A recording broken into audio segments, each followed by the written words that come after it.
Hey guys, Zack here, and this is my review of JoJo's Bizarre Adventure.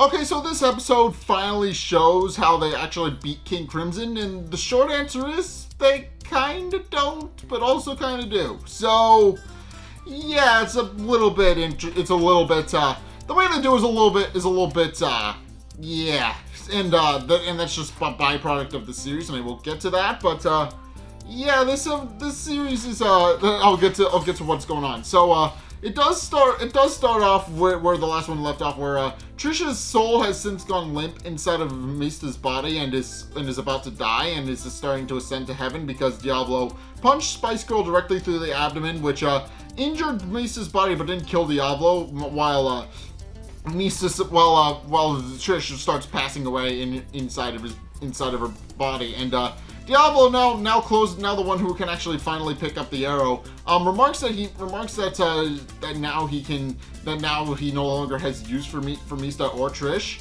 and he decides to actually shed Mista's body and proceeds to grab the arrow, and it seemingly pierces his hand, and he claims that now his King Crimson can stay on top forever.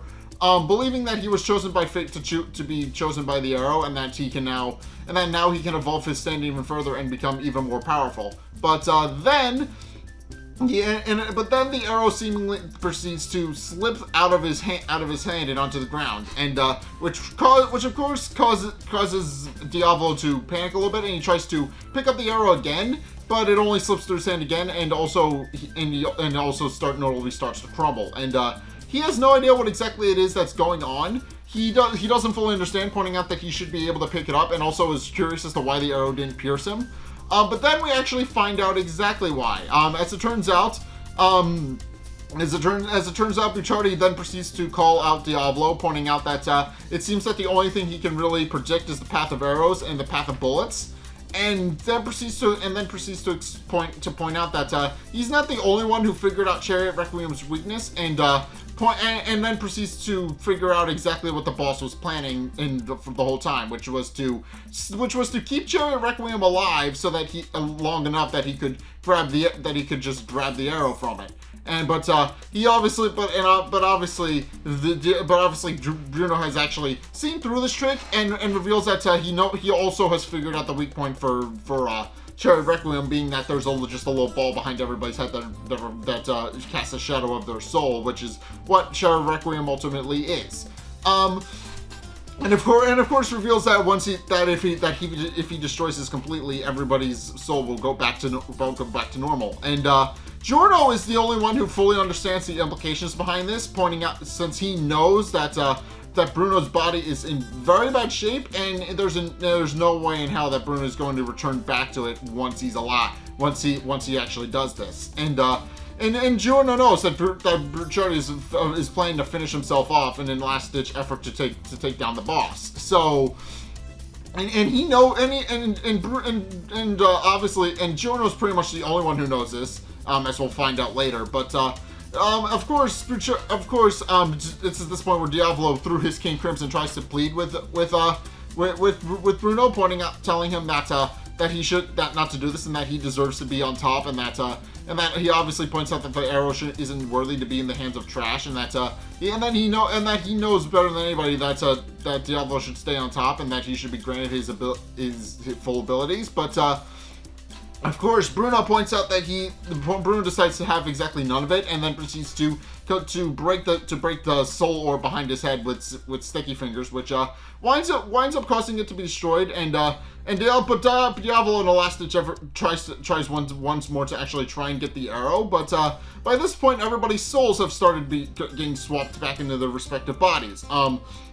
Obviously, the guy with his dog winds up swapping back with his dog, and I'll explain that. But everybody starts swapping back to their bodies, which also means that Trish, despite the seemingly ascending to heaven, winds up getting sucked back into her body at the last minute. Which and Mista points out that that's obviously a very good thing, and that now she's probably going to make it.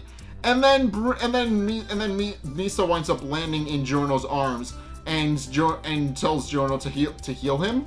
But And also points out that and also it's at this point where Giorno actually has a bit of a actually does wind up somewhat healing Mista enough to actually that he won't die, but then he actually sees Bucciarati's soul ascending, and Bucciarati now officially dead. He's been kind of a dead man walking the whole time for the past half of the series. He finally does ascend to heaven and tells Giorno that he leaves the rest to him, and does point out that while he is ascending, he always knew he was a soul that was going to die, but now he points out that because of Giorno, his soul has been reborn, and is grateful for having been able to complete his mission, and then proceeds to ascend to heaven. At which point Mista tells Giorno to hurry up and heal him, and also remarks that to Giorno that Bucciarati is likely returning back to his body, and he will be rejoining the group shortly.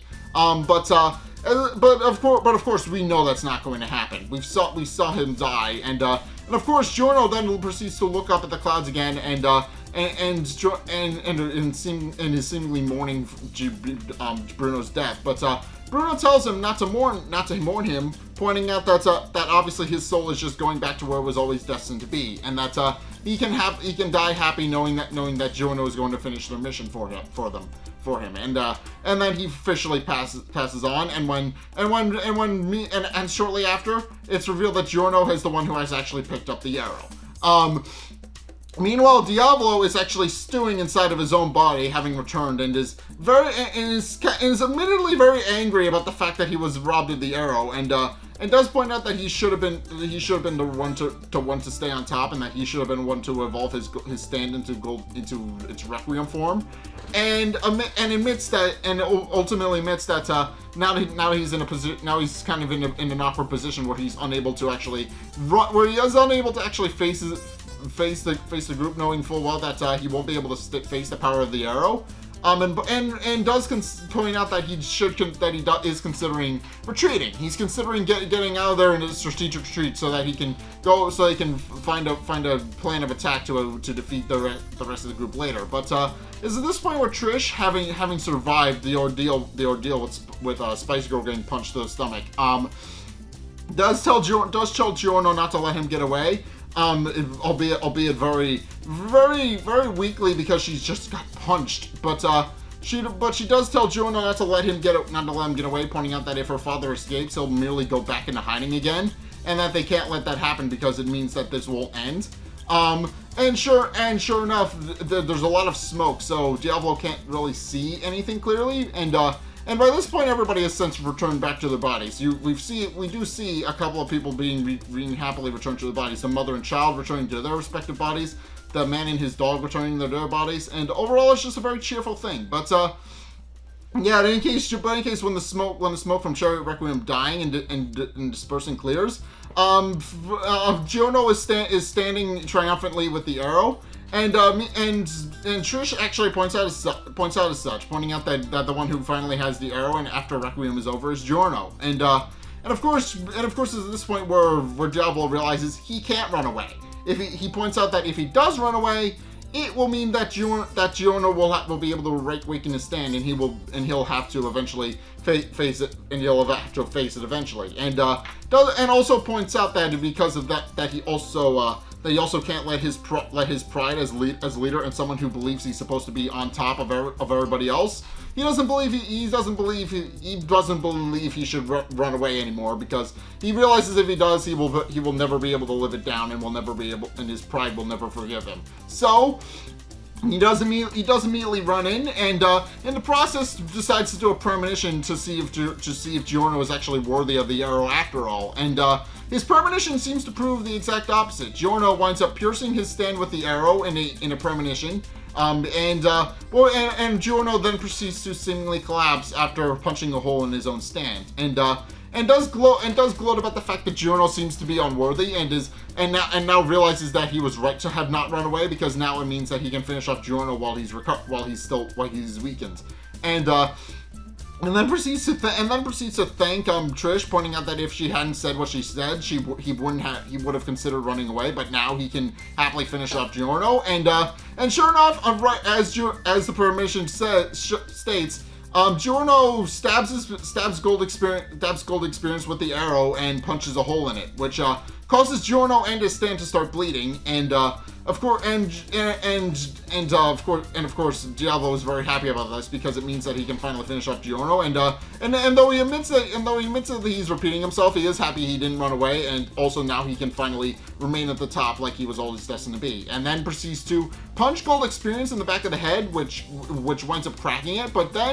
Which of course everybody panics, which of course both Misa and Trish panic over because they realize that means Giorno is likely going to die now. But then they actually see something peering out of the crack in Gold Experience, and of course this causes Diavolo to panic as well because he realizes he's seeing something that shouldn't be there. He's realizing that he punched through Giorno's skull and should be seeing brains, but instead he seems to be seeing yet another stand. And it's implied that Giorno has awakened Gold Experience, but it's slow. But it's a slow process and isn't obvious. And it is, of course, at this point where Trish comments that the arrow seems to have chosen Giorno after all, and does comment on the fact that it seems like he has been officially chosen. But of course, Diavolo is still in disbelief about being able about Giorno having been able to awaken his stand. Once again, pointing out that his stand was blessed the ability to be able to predict the future and erase time, which means that he should be able should be fated to actually defeat Giorno. And believing he's blessed by fate, he can't believe that he would actually destroy that Gold Experience would actually still be alive, and goes in for another punch, but quickly discovers that he's only punching an empty shell, and that Gold Experience has since evolved, and sure enough, the arrow also proceeds to retreat up Gold Experience's arm in the process, and then the Gold Experience proceeds to break, and there's just an empty shell where Gold Experience used to be. With Trish commenting that now nobody can take the arrow because it is now truly Giorno's, because it has since merged with his stand and is now permanently in its Requiem form. And sure enough, Diavolo turns around and sees bits of debris falling, and he looks up to discover that Giorno is now floating in the sky with his new stand, which Trish dubs Gold Experience Requiem.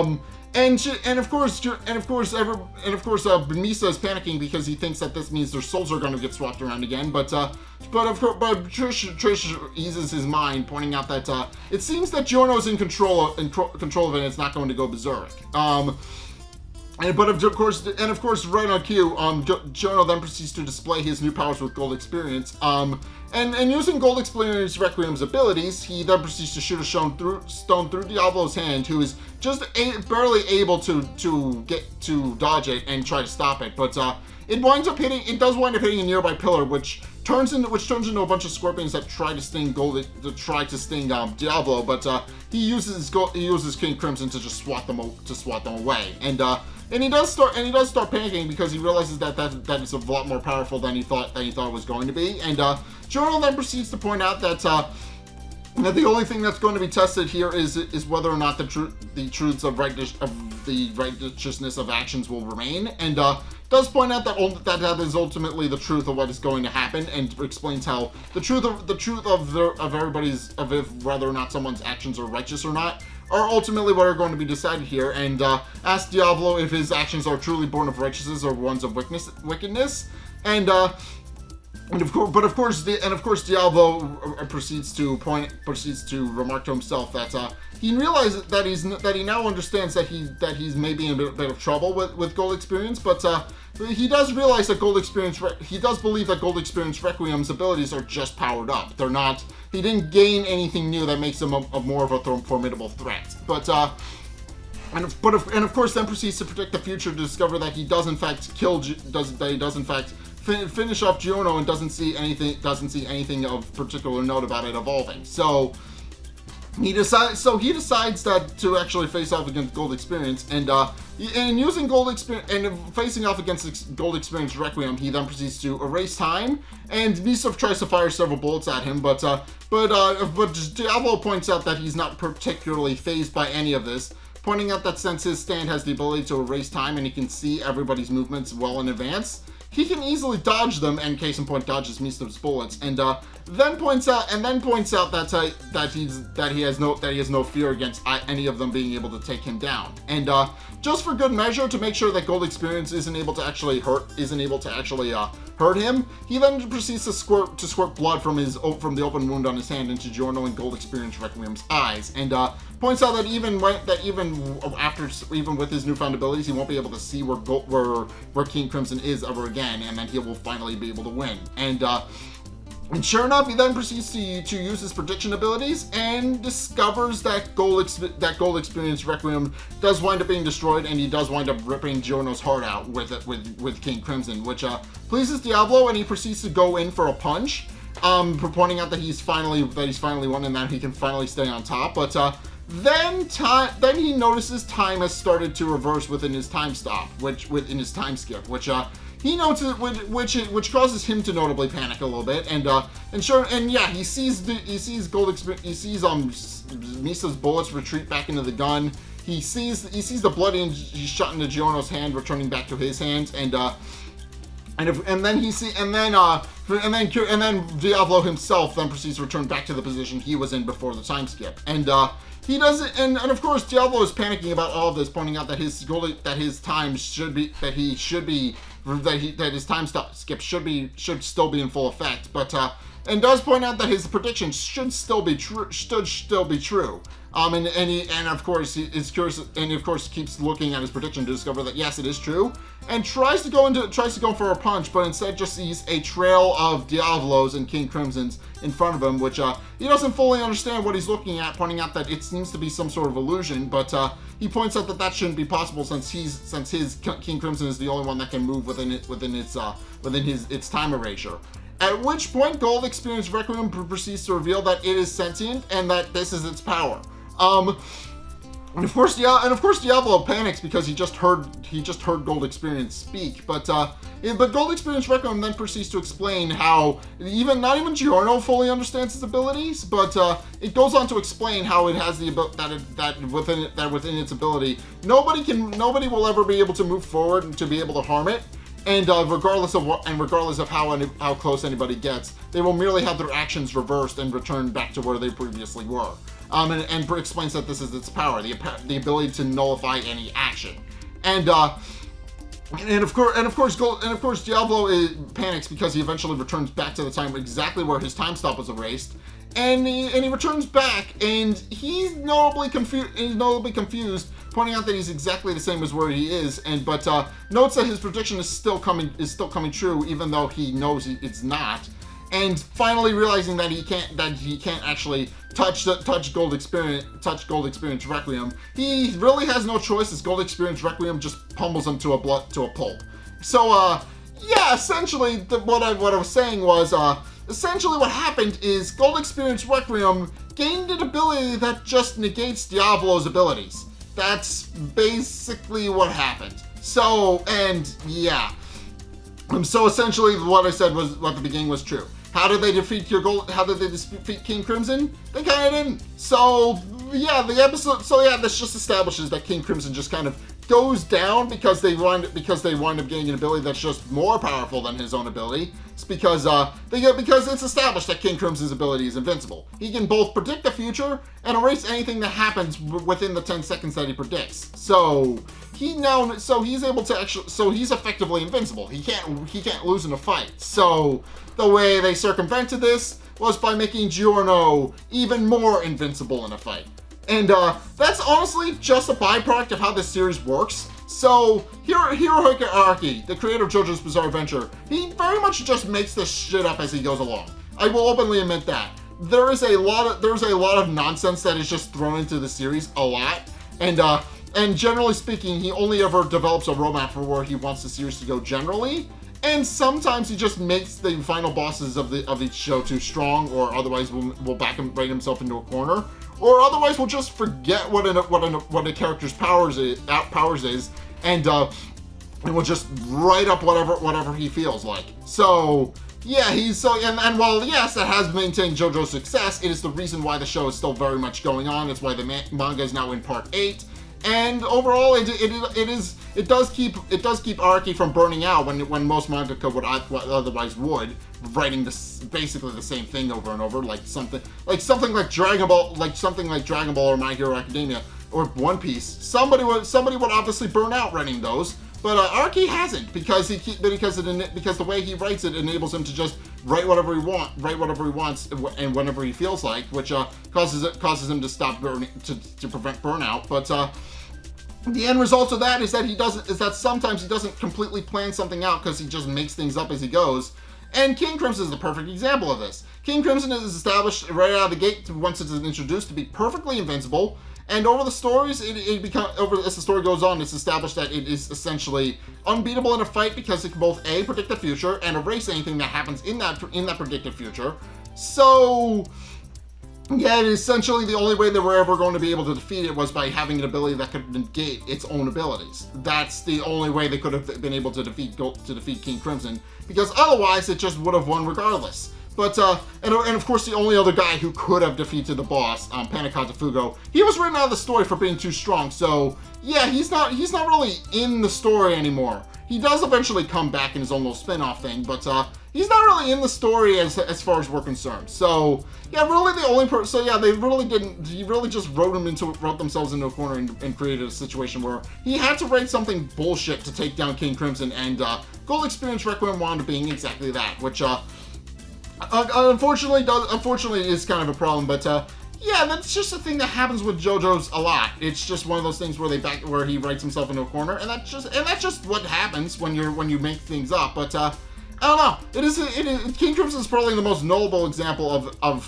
Araki writing himself into a corner and realizing he made the final boss too strong and had to create something that was even stronger than the final boss to beat him. So yeah, and that happens a lot, but that's just what happened in this episode, and that's essentially all I'm going to talk about. But in any case, yeah, that's going to do it for my review of JoJo's Bizarre Adventure. What did you guys think? Let's get a discussion going in the comment section down below, or over on my Discord server, link in the description. Anyway, thank you guys so much for watching. If you enjoyed, be sure to like, comment, and subscribe. Also, be sure to follow me on Twitter and go check that out. I post updates over there. That's very important. Go check that out.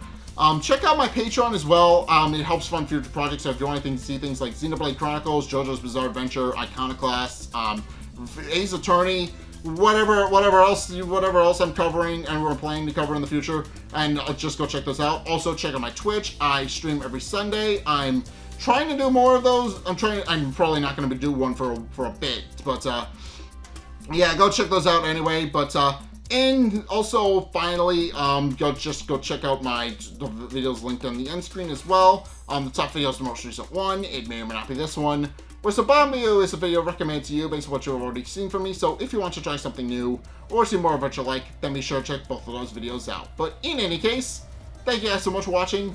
And until next time, I'll see you guys in the next video. Peace!